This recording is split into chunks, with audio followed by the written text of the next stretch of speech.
રાજકોટમાં માલધારી આગેવાનોએ અનોખી રીતે મતદાન કરવા પહોંચ્યા. ગેસના બાટલા સાથે મતદાન કરવા પહોંચ્યા માલધારી આગેવાન પ્રતિકાત્મક રીતે ગેસના બાટલા સાથે મતદાન કર્યું હતું. 2014ની અંદર જ્યારે ભારતની જનતાને એવું હતું કે આ 437 રૂપિયાનો બાટલાનો ભાવ જ્યારે યુપીએ સરકારની અંદર વધ્યો હતો, ત્યારે એક બેન હતા જે પોતે ખંભે નાખીને બાટલા લઈને નીકળી પડ્યા હતા. પરંતુ આજે 2024 થઈ 10 વર્ષની અંદર આપણે જોઈ રહ્યા છીએ 1200 રૂપિયાથી પણ વધારે બાટલાનો ભાવ હોય ત્યારે નથી એ બેને દેખાતા કે નથી કોઈ ભાઈઓ દેખાતા. આજે ભારતની પ્રજાનો હાલ બેહાલ થઈ ગયો છે.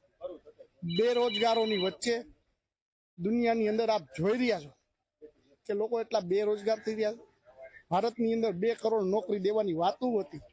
આજે ભારતની અંદર આપણે જોઈ રહ્યા છીએ જ્યારે આ શાસનની અંદર કોઈ ભણતો વ્યક્તિ હોય, નોકરિયાત વ્યક્તિ હોય એને નોકરી મળતી નથી. ત્યારે આ બાટલો એક સૂચક છે.